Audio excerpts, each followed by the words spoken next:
Good morning. My name is Marcy Stromgren, and you've tuned in to Just the Facts. I have in the studio today Natalie Zeleznikar, who is the Area 3B Correct. House of Representatives. Thanks for coming in today, Natalie. Oh, thanks for having me. Well, it's great to be here. Merry Christmas. You have the Christmas colors. Oh, Merry Christmas to you. Yes. We're going to talk about, we're going to go further into what happened in the last legislative session, because at the time that I talked to you before, you had just gone through the whirlwind, and not all of what really came down and what was pushed through was enough information on it to really go over it. So what would you like to start with? It's been a historically interesting year. And so that is absolutely it. It's been a whirlwind, but it's been great. There's been a lot of opportunity to see a large part of District 3B from the sense of northeastern Minnesota. It's a place I've lived for 30 plus years, since I took my first job out of college and I never went back to where I grew up. And so it's nice to be able to serve the people in a capacity of a state legislator, to be able to connect with them. And since I've been working in their communities for the last 30 years, they know who I am. A lot of people do. And I've been able to meet people I didn't know. So now I don't represent just interests of seniors and healthcare. I'm working on topics for children and public safety and roads and bridges and ambulance services and so many of the things, economic development. So we have a strong commercial tax base in the area, and we have people have an opportunity to have prosperity and to have their American dream. So it's really a rewarding job in the sense of being able to have so many topics. So what would you like to start with? What are some of the main ones now, because you're going to be going back in February? I've got a list of probably 10 things at any given day I'm working on. But one of the things, I'm on two task force that the governor appointed to have, and one is EMS, Emergency Medical Services, and Greater Minnesota is at great disparity and inequities on services we have, and methods to fund in comparison to the metro and the suburbs. And so there's lots of reasons for that.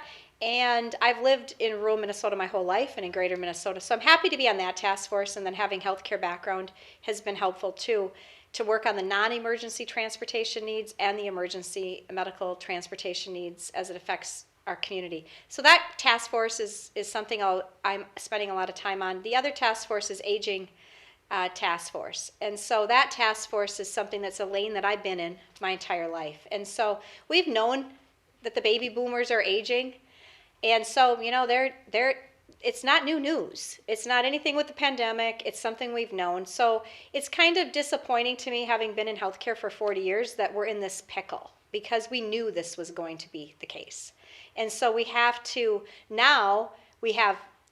the greatest population for greater Minnesota is aging at a tremendous pace, but it's not new news. So that's something that I'm spending a lot of time on. What is that going to look like? Everybody wants to be at home.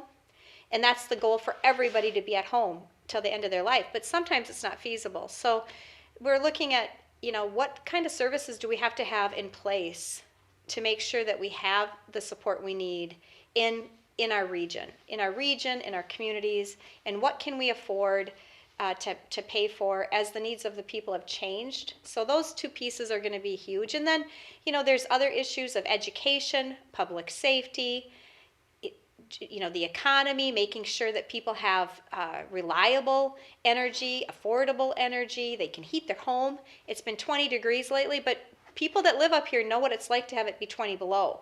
And so people want to make sure that we have that. So there's a lot of pieces I'm working on, and simultaneously, because there's many buckets that matter right now to Minnesotans. So a lot of time is spent just listening to people. My perspective is I am the state representative for 40,000 people, whether they voted for me or not. And so I go into people's homes that I know clearly never voted for me, but I want to listen and I want to learn, and I want to know what their thoughts are and find where is their common ground. and work on the pieces that there is a common ground, and fully knowing that as individuals we might not agree on every single thing, and I can have a conversation with people and find a pathway forward. You talked about the aging population, of course, and I'm in that. We all are. Well, yes, but I think I got a few years on you. Fair. When the last legislation passed, was there enough money in the two that you just talked about, emergency services and the aging population, or did that money go someplace else? From my perspective, no. We had enough money, but the choices on how it was spent were much different than what I believe was critical core services for Minnesotans. And so that's what I say, it's been a historic session. It's been a historic pace. I mean, the majority party will say, look, we've been working on these bills for years. It's not new news. We're going to get this, basically it was, let's get everything done we can. We've got the House, the Senate, and the governor, and they did that. So, great. I don't fault them for that. They got everything through they wanted to get through. The process went at a spaceship pace, and so there weren't hearings, and there weren't real opportunities for the public to be engaged and to know what's really happening. So a lot of people are finding out things, believe it or not, right now as they're unrolling, because they're living their life. They're working, they're taking care of their families, their aging parents, their kids, and so they're just kind of like, wow, what happened? So to me, when we had a historic surplus of $20 billion, I mean, that's historic. We've never had it before in Minnesota, $20 billion, and a lot of that is just situational money. But what could we have done with it? In my view, it should have went to roads and bridges. It should have went to assuring education had the funding. It was really disappointing to me that education, we have teachers out rallying, not picketing, but that could happen. And that's unfortunate. When we had a $20 billion surplus and we had the ability, we put together a plan for a 5% on the formula and a 5%, which to people that don't know, it's just the percentage rate they're going to get each year. And the Democrats wanted 4% and 2%, less money, but that meant, millions of dollars less to the districts. But the downside of while they got 4% and 2%, doesn't mean the teachers are getting a 4% raise and a 2% raise. What it means is that the districts also have to pay they passed a bill to have unemployment paid for the hourly workers at the schools. And while that's great, it has a cost. And so that cost got shifted to the school districts and to the colleges, because the colleges and the K through 12 education have bus drivers and cooks and paras and different hourly professionals. And so now they will be paid unemployment, and somebody has to pay that. So that money's coming out of the district money. And you have everything from, menstrual products in every girl's bathroom and boys' bathroom. And, And boys. Boys too. And so, that is a cost for the district. And then you have a cost of, if there was schools that had mascot names and that were American Indian and that type of thing, that had to be removed. But so they mandated that to be done unless there was agreement, I believe, within the tribal nations. And if that didn't happen, they had to change their name to something else. So that's one piece, and that's okay. But if you make a mandate like that, and whether we like it or not, the money has to follow. But the money didn't follow. So schools, you think of what you have to change: a gym floor, the uniforms, the building, the signs. So all those costs go to the district. So they have to figure out all these things. We have sick and safe time now that went into effect, will be January 2024. So all of these costs, the districts, the cities, the counties have to do. So, I can see why teachers are disappointed. The retirement was 66.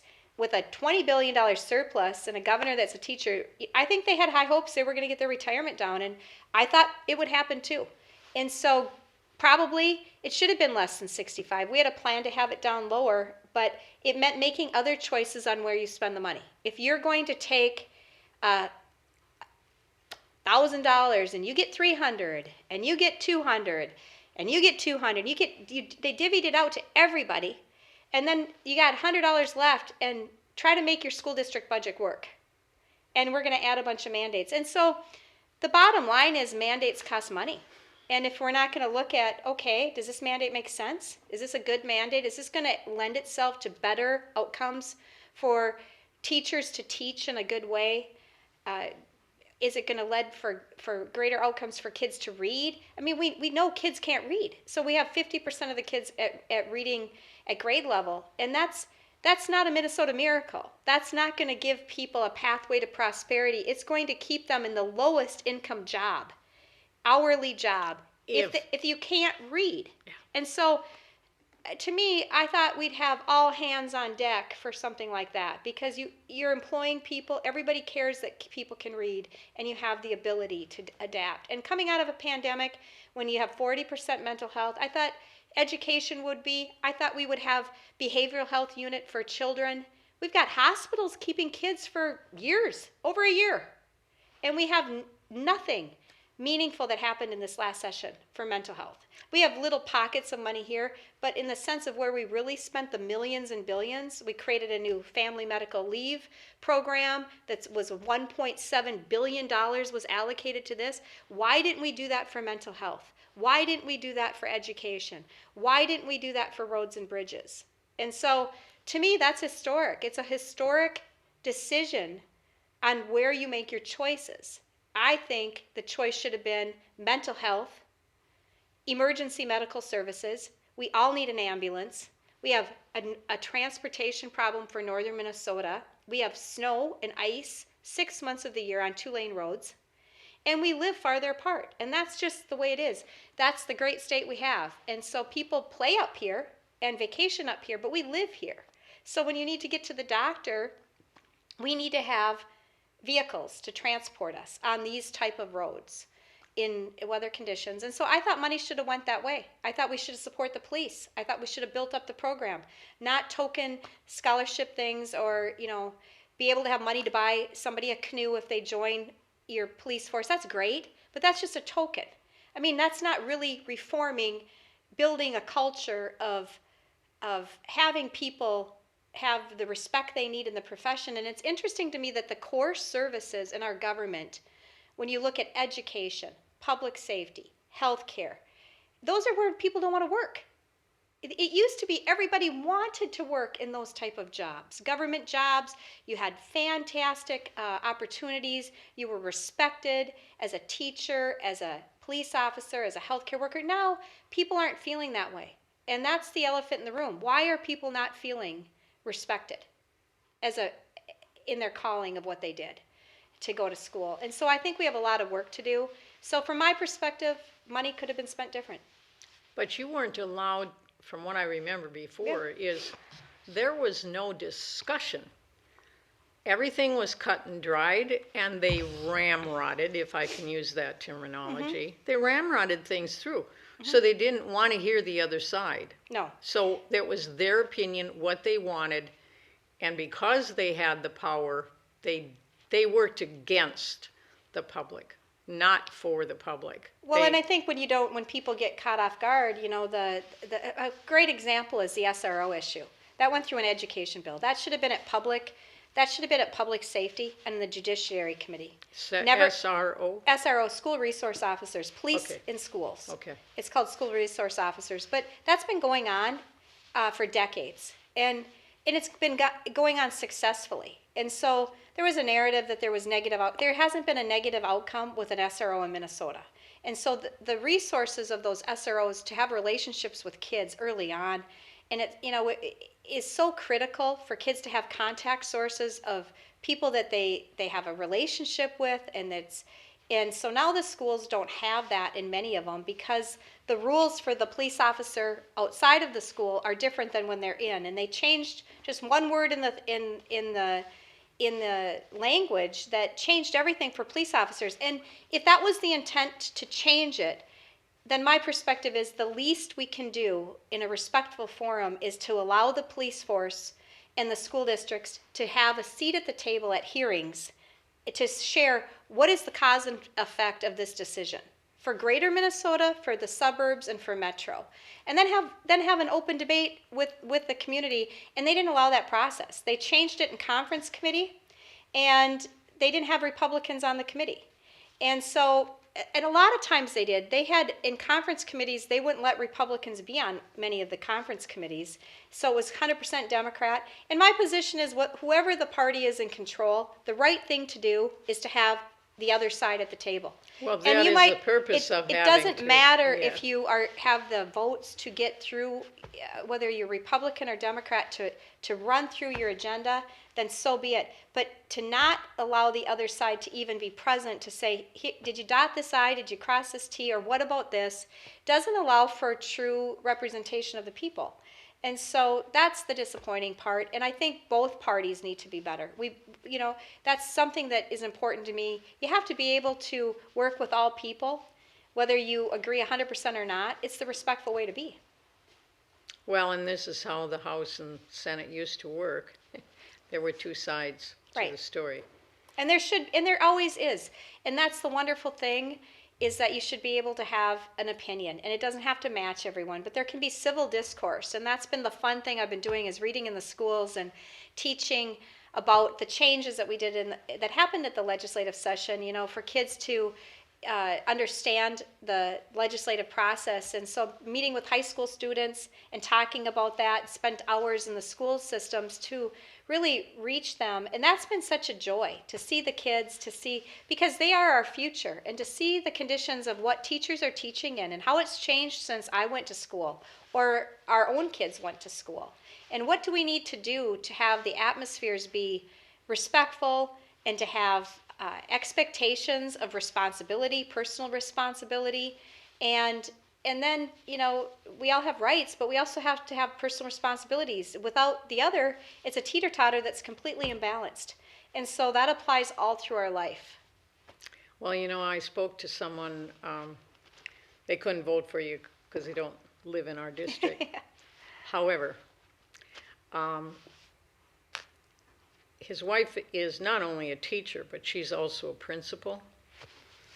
And she has been bit in the face and on the hand by a child. You cannot send these, and she's in an elementary school in Duluth. She cannot send the child home because the law now is they have to stay in until a certain age. Then if they're past that age, then you can make them go home and stay at home. Correct. But now you have to keep them in school. And there's no penalty for a child abusing a teacher. So they're short-staffed. So how can she be the principal of that school and be in the classroom at the same time? Impossibility. And that's what she's facing. But there is chaos in the classroom. She is not the first person I know about it. No. So I hear this all the time, and I think, whatever happened when I went to school, you respected those teachers. You respected the whole, the janitor and the principal, the whole staff. You did not have the upper hand. Now the children run the schools, and the teachers and the staff are at mercy of their anger and their actions towards them. So is there a solution for this? Why can't we go back to a time when the teachers had the right to take that child out of the classroom and stop his behavior? I think that's a fair question, and I've had many parents call me, and I've talked to teachers, and I've talked to principals, and I've talked to superintendents, and many are concerned. But that's another example of not being at the table, not having a seat at the table when decisions were made. And I know somebody that's in the majority party that's a teacher and had their head banged with a chair in the classroom. So it doesn't make any sense to me that they would have passed a bill like this that just takes one more tool out of the toolbox. And so if it's because they think that a district abused sending kids home and somebody abused that authority, well then why wouldn't you just deal with one individual district or meet with the superintendent and the principals and come up with a plan of action on, we want to see this number reduced, or we see that you've done it 100 times, or whatever example you would come up with. But to blanket all the districts, we have them independent school districts for a reason. That's how it was set up. And so the fact is that we have competent teachers and principals and superintendents who went to school to do this piece. And then to not give them the authority to make a decision if somebody's going to be at risk for themselves or the classroom, to just empty the classroom and do that multiple times a day takes away from 20-something other children not being able to learn, while the one child runs the course of their behavior. And is that 10 minutes? Is it 30 minutes? Is it an hour? And then all the kids have to deal with that event that went on, and it lingers in, because children are children. They're in child development years, and they're not going to just transition as adults. You could say, okay, we're done with that, we're moving on. That's just not how it works all the time with children. So I think it's unfortunate that the school teachers and the principals and the superintendents were not treated with more respect in this process. And to do these types of things where you can't, deal with it. What will happen when the child gets to 4th grade? Is that going to be the first time then there's consequences for tremendous behaviors? What will happen when they get to middle school? Little kids, little issues, big kids, big issues. And so, there's scope of severity, there's judgment calls all the time. And so I think it's important that we look at the big picture. So that's just one small example of what happened this session, of we're not going to have any responsibilities, just rights. Everybody has rights. So it's kind of mayhem. You're not going to have an orderly atmosphere to necessarily learn in. And I can't imagine trying to teach in some of these conditions. And so, I 100% agree that we have a lot of work to do. And in everything in life, there's balance. But you have to have the ability to have professional judgment and have it be that way. So we have a lot of opportunity to maybe fix some things, I hope, or have discussion, but people have to be ready to have the conversation. And so I think a lot of times people's pride gets in the way of if it was a mistake and it didn't go well, and people are upset about something, rather than saying, we thought it was the right decision at the time. And this is true of Republicans and Democrats. And I think sometimes we just have to humble ourselves and go, okay, I did the best I could, and it seemed like the best decision at the time. But now with what I know, we clearly we need to deviate so that we don't do the same thing again. And then make the adjustment. And I think that's hard sometimes for people to do. And I get that, because we all have pride. But we have to set it aside, especially in politics, because we're here to serve the people. And if it's not working, then let's make a change for the best interest of the children and the teachers and the nurses and the healthcare workers and all of it, public safety, and the people that plow our snow, and the people that drive ambulances, and the people that provide non-emergency transportation. And the heartbeat of our state is at the mercy of having all these people in place. And so we can't just ignore it. We need to see what we can do to make things. And there's a lot, it's taken years to get to this point. So there's just not a perfect wand. It's going to take some thought.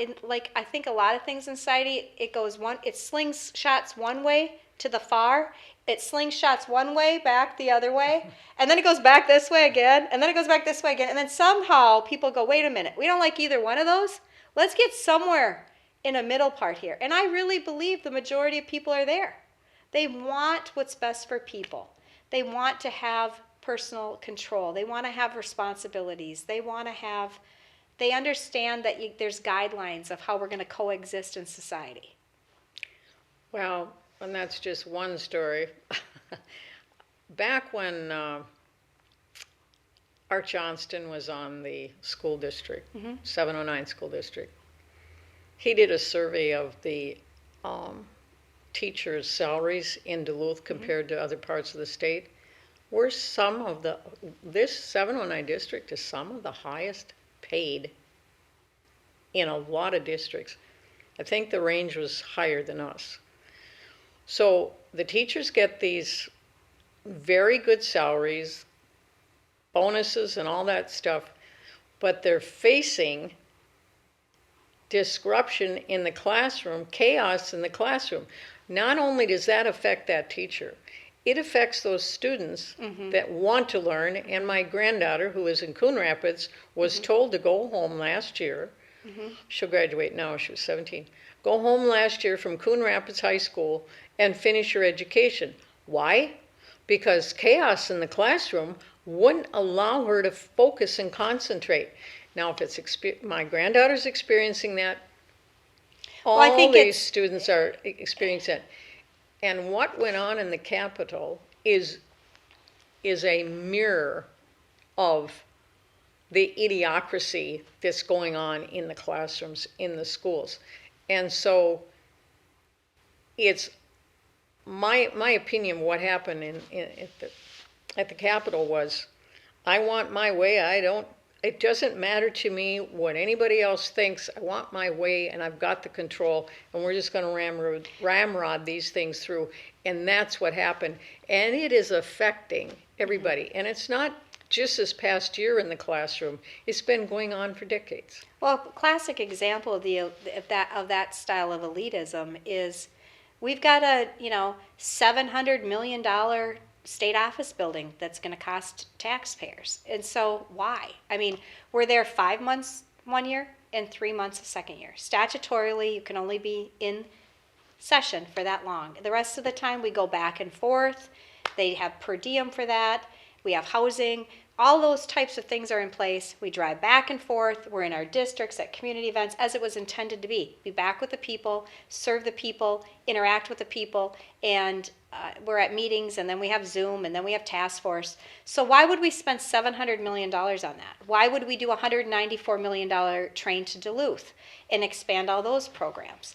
Why would we grow the state agencies in the Minnesota Department of Education and a cannabis division for $1.7 billion or the whatever it was, and the same thing for paid family? Why would we add all these government divisions when we don't have the core services solid? My point is, it isn't that it shouldn't ever happen, but is now really the right time when we know we came out of a pandemic, we know 50% of our kids can't read, we know we need to build back respect in the police force, for police forces to feel like it's a badge of honor, for teachers to have respect in the classroom, for healthcare workers to have the support they need coming out of a pandemic. Our resources, in my opinion, should have went to that, to bridge the gap of mental health for society, to figure out what's happening in the jails, figuring out what's happening with the best rehab programs. Minnesota Teen Challenge and Adult and Teen Challenge has been fantastic. Find out what programs have worked and get that going and focused on mental health and stability in our society. Because without that, the hardships just continue.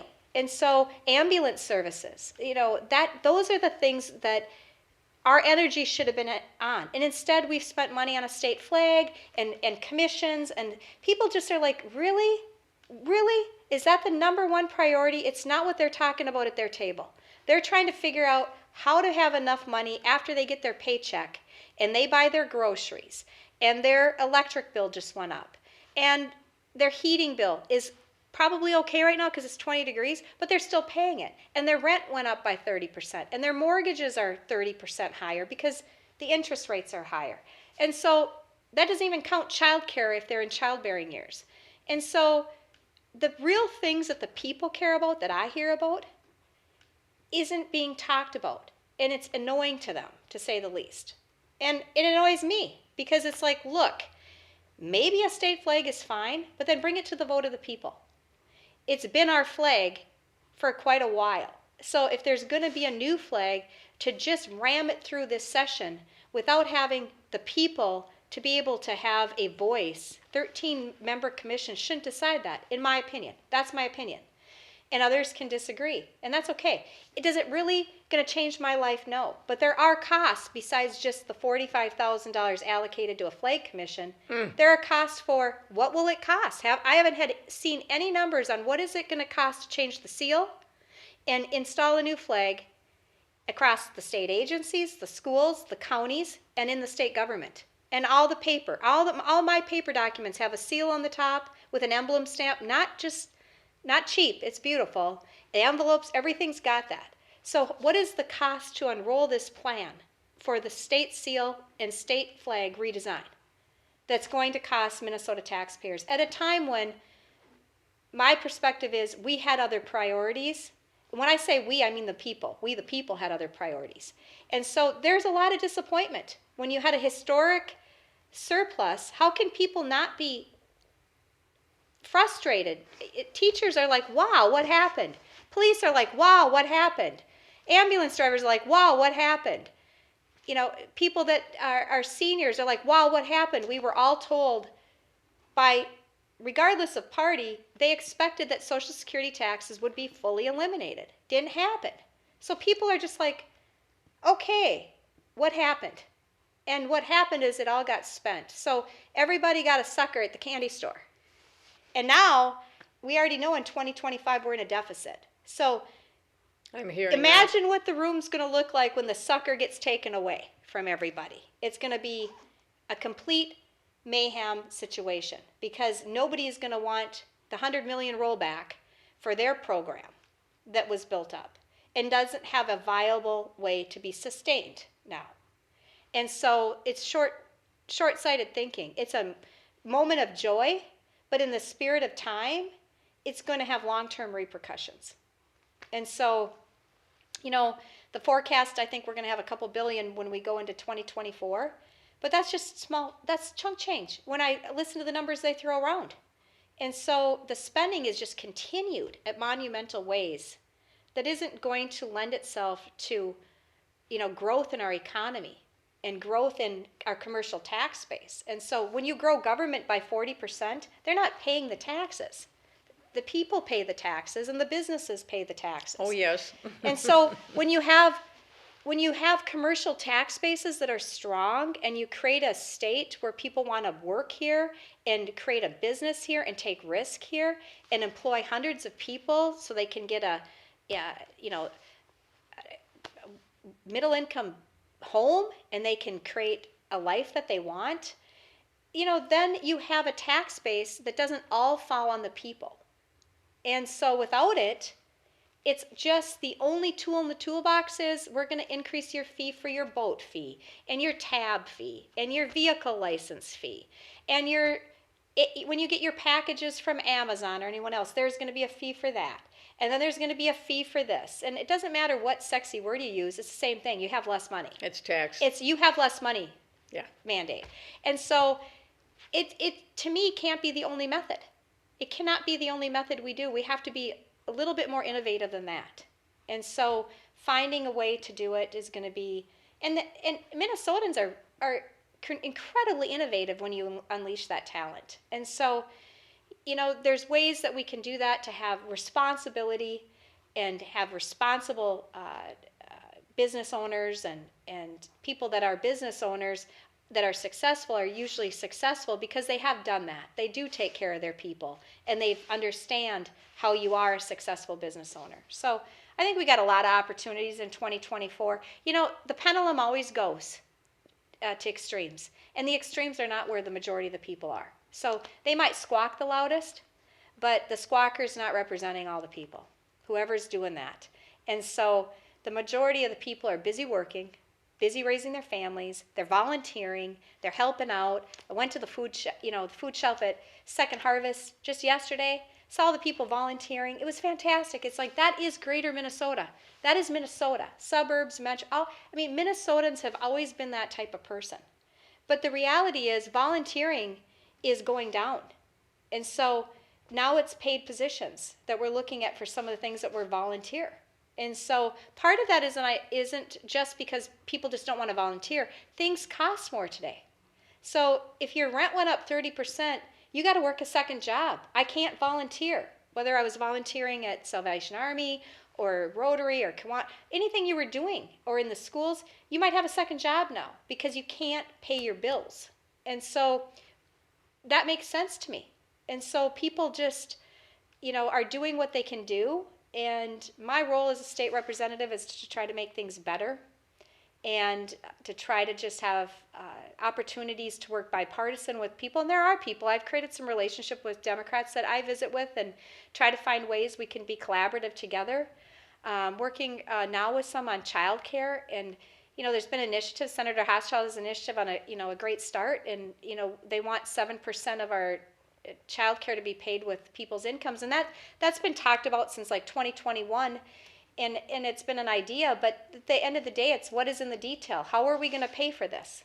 Because of all the list of priorities that we've done, there's one pot of money, and how you want to slice the pie, how are we going to do it?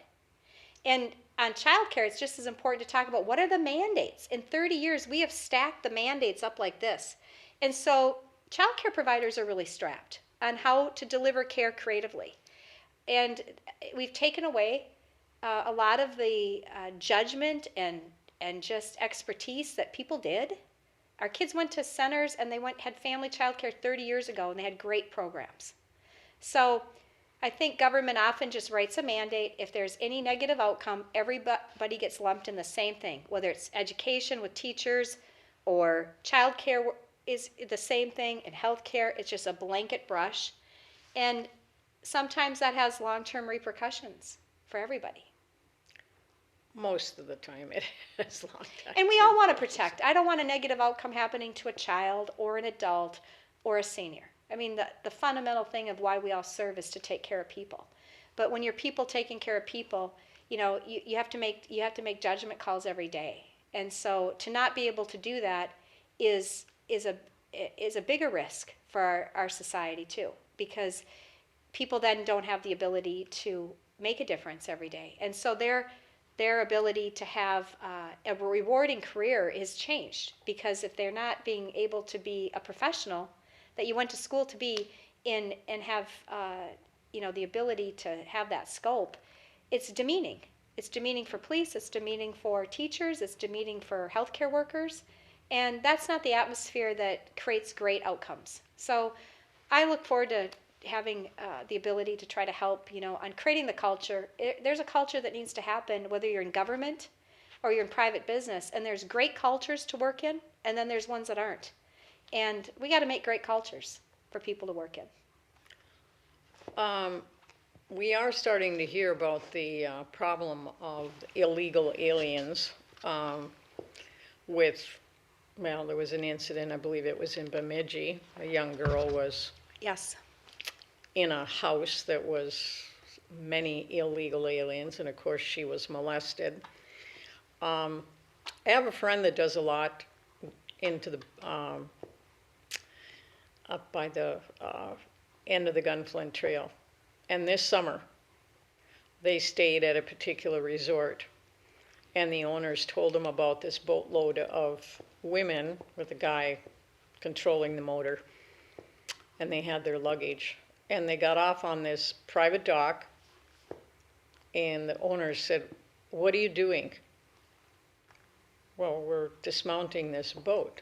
They were all illegal aliens coming in off the Canadian border, across the water, and into society. Well, how much northern border is not being watched or protected, and these illegals are coming in, not to say anything of the least, down in the Twin Cities area, how many there are there. What kind of benefits is the state of Minnesota providing for all these illegal aliens at my expense? 100%. I mean, they're all getting health care. They're all having the ability to have driver's licenses. And they can't even speak English, some of them. Well, that could be true, but I know that they can get their driver's licenses now. If they commit a felony, they'll be able to vote. There's a lot of situations where people are just going, what's happening here? Because I've been, participating in society my entire life. I've been in Minnesota decades, and so how are we doing this for the next generations to come? And so, we have at a federal level, there's immigration. I think there's some avenues that they need to look at to figure out how we're going to do. Everybody in our ancestry came through Ellis Island, so obviously that's not working. So we have to figure out a way to have meaningful reform and deal with it. So, but we need to make sure we get the cream of the crop coming through into the country. We don't want to have people we have the largest fentanyl. I mean, I just talked with the sheriff this week. We got a huge fentanyl heroin problem going on in Duluth right now. Oh. It is epic. If you want to talk about epic, it's epic drugs. It's a drug run right to Chicago, right through the cities. And so people are really worried. And so this is happening, and this is around our kids, and this is what's happening in society right now. And so it's not just in Minneapolis, St. Paul, it's in every community happening, and drugs are being laced with heroin and fentanyl. And so we have a lot to do, and so the issues are large. And so I think, how we're going to balance all these are tight, but the bottleneck is happening in the ERs, the emergency rooms. There's just many systems breaking down because, the hospitals have to treat everybody that comes in. Doesn't matter what the situation is. And so you have to triage who's going first, second. In the meantime, you got ambulances waiting to get in from whether it's heart attacks, gunshots, somebody sick, somebody fell, broke a leg, whatever it is. They're waiting to get in, and those people are triaged. And then we've got kids that haven't been placed for over a year that are sitting there with one-on-ones because there's no place to put them. And they're not stable, and they're not able to go to a day treatment program. And then the day treatment programs don't even exist. There's like a 6 to 12-month waiting period. Well, if you're in a crisis, how can a family or parents take a child home when there's no place? They have to go to work, and the child's life or their life is in danger. That's not a win for anybody. And it's not a win for these children to be in a hospital not seeing the light of day. So that's where I think the money should have went. When you say, what would I have done if I was in control? I would have voted for initiatives like that. So when I didn't vote for some of the initiatives, it's because, to me, the priorities were not put on what we have right in front of us, which children not being able to read, mental health, not taking care of our people. And if there's a child that hasn't seen the light of day and it's not one, because I've talked to numerous hospitals across the state, they all have them happening right now. And they can't place them, and we're placing them out of state. That stress that you're putting on families is monumental. On top of the fact that families want to make sure they know that if they're in the hospital or their mother is 95 and has to go to an assisted living or a nursing home, that regardless of what pandemic comes across, a COVID 525, whatever we have that happens for mutations, or if we went into a lockdown, or we end up in everybody's got to wear a mask again, whatever it comes, that we never deny a person to have somebody with them as their support. Because what happened in the pandemic is, if you were in the hospital and you were dying, or you were in a car accident, you didn't have people with you. And I get calls on that to this day. I was in a school reading, and a girl came up to me crying, and she said she didn't get to say goodbye to her mom, who died in the hospital, and they wouldn't let her in. That should not happen in the United States of America. That should not happen. I had 70-year-old men outside glass windows crying that were frozen windows in the middle of winter, and with 95-year-old women inside that room that were their mother. And no matter if you're 70, it is your mom. You are your mom, and I know that now that there is no way I wouldn't want my children with me. And so I cried more in those periods than I did when I had breast cancer myself. And that's when, I'm like, clearly hell's froze over. If you can't be with your family when you need them the most, what is going on? I mean, have everybody wear a mask and let them be together. If they need their spouse, they need their sisters, they need their husband, their wife. To deny that, we have created so much mental health and trauma for people in their life, because that moment never comes back. So when they told everybody we're in this together, that means keeping people together. We're in it together. We can't deny people the right to be together, to be with the priest, the pastor, their family. So I co-authored a bill, House File 666, that I really hope we got it passed for, if you're pregnant, you get to have one person with you if you're having a baby in the hospital. Because imagine having your baby and you can't have your husband with you or your partner with you. That doesn't make any sense. And so they passed it for just a pregnancy, but it needs to be for anything. if you have a brain tumor or a car accident, can you imagine in those last, to be told, you stay out here? That people are still very bitter about that. Oh, I can imagine. And so people are worried, like, well, what happens if I need to go somewhere? I don't want to give up, I don't want to risk not having with my family. So a lot of seniors are like, they're just not telling people that they have more care. They're just staying at home, but they need services, but they're afraid because they don't want to ever be denied from being with their family. Because what matters to you in those moments is being with your people, whoever your people are. And who am I to say is the government who they are? So, if we need to wear masks and that's something that the direction of the country says, fine, but then let them wear masks and be together. There should be no other debate than that. We don't get to determine who they need. And so that can't happen. And so I'm hoping that that should be bipartisan. I mean, if a Democrat is in the hospital and dying, I will guarantee they will want their children there just as much as I want mine there. And so there's nothing that's more bipartisan than being together. Well, and I know that you don't have to agree with this, but when you have a dictator in the head office down there in the state of Minnesota, he's calling the shots because he's got the support behind him. But I know of two people. I just went to sandwich funerals, one on Saturday. Keith has been with us since we got our business in 2007, and he just died at home, pancreatic cancer. And then I was to a funeral yesterday, and I believe she died at home too. People are afraid to go in the hospitals because of being told by the governor of the state through his edicts that you can't go in and be with your loved ones because of this pandemic. Well, and the thing I think is that people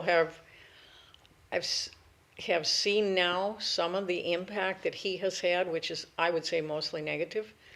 And hopefully there'll be enough voices to stop him from some of his train rides that he's on, including the train ride from Duluth, from the cities to Duluth. Absolute boondoggle as far as I'm concerned. How many millions of dollars are going to be spent? Buffett's going to benefit from that because those are his tracks. And how many people are going to be riding that thing? They don't even pay for the running of the forced mass transit in the tweets. We're already subsidizing it. So, no, and here's the thing. Early on, and I've said this, for any leader, regardless of Republican or Democrat, whoever's the governor or the president has to make decisions. We were in a pandemic, so I understand that. I ran operations for 30 years, and I made good decisions and bad decisions. But here we are today in 2023. We know what we've learned. So I think the most important thing for us to say is, what did we learn? What did we do well? What did we not do well? One of the things we didn't do well is we kept people apart. And it hurt us. And when you see the mental health going up 40%, we have to be willing to ask the hard questions. What does that look like? And when you talk to people, you see their hurting in their heart. And it's easy to say when you're alive and your parents are alive and you haven't went through that, well, that's just what you have to do. But when you're actually the one going through breast cancer and you didn't have anybody with you, I've met with people. Their experience is horrifying compared to what mine was before the pandemic. Because I had people with me. I would have been one of the 40% mental health increase if I wouldn't have had my mother be able to be with me. Not just my husband, but my mother, my best friends. My brothers, my community. I had that. Imagine the different experience you would have. And health is just not physical health. Health is your emotional health, your spiritual health, your mental health. So while we have hospice workers that are fantastic, hospice isn't sitting with you 24 hours a day holding your hand. Somebody that you know and love is, or a neighbor. They're doing this. And our healthcare workers, and I did that over and over, said goodbye to people because nobody could come in. And so you carry that with you, just like trauma that people carry with you when you were EMS and dealing with emergencies. And so I understand that we have to learn, and I'm not even interested in pointing fingers. It's like, let's just move on. But what will we do now? Because viruses mutate. I know that. And I don't have to have a PhD to know that. So we have to live life, and we have to continue to live life. We have to continue to educate kids. We have to continue to have fun, laugh, and make sure we can be together. And one of the pediatricians I listened to on the first day I had committee for children and families said, he's an expert. He's a pediatrician in the cities, and he said, look, the most invaluable thing is for us to see this, a smile. When babies don't see this, it doesn't form their language. What did we cover up for 2.5 years? So children have speech delayments. People have social isolation. They have anxieties. I asked the question at committee what can I do to make sure for anything that happens in the future, knowing what we know, what would you recommend we as state elected officials are mindful of? He said, I would err on the caution of making sure you keep people together. He was talking about our mental health. He was talking about our emotional needs. He was talking about our development needs. And sure, we can all catch up and get better, but we got a big gap right now. And so we have to learn from what we did well and what we didn't do well. We have masks. People can choose to get the vaccine if they want or not, but we have to be able to find a way to live, because life is going to go on. Being a person that almost died a few times, I'm not taking one day for granted. And so I might make it to 95, but if I don't, I sure won't be bitter that I missed out on anything. And so I think most people feel that way. Today is the day you have, and let us be able to be reasonable, responsible, and enjoy life. Well, I think we're close to time of wrapping up. I'm not sure exactly where we're at. This hour has gone by. It goes fast, and there's so many things to talk about. But is there anything else that you want to quickly? It's been one of the greatest privileges of my life to be able to serve the people. I've had a career, and I don't look at this as a career. This is just a great way for me to continue doing what I've loved, to try to be a representative for the people. And there's so many topics of need. But there's also so many opportunity. And I think if we listen to the people, we'll find great solutions. We always have. We're resilient, and we are very intelligent and hardworking. And so keeping those values that we've created Minnesota with, of hardworking values, that's an honorable badge to keep that I want to make sure we keep instilling for all the generations to come. When you work hard, you can accomplish great things. And so I see great potential for everybody and for Minnesota, so I'm excited. We've had hard times before, and we'll have them again. We just got to move forward, and I wish everybody a happy Hanukkah, Merry Christmas, and a fantastic 24, and be a part of the solution, not the problem.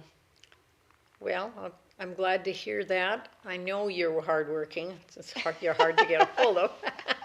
Yes. I'm glad you were able to have time to come in and talk to the people. And I wish you the best as you start your new year down there. Maybe it won't be quite as...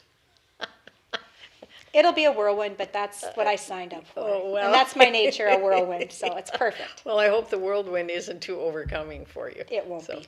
Well, thank you, Natalie, for coming in and sharing with our viewers, and wish you the best for 2024. Thank you. Thanks for having me.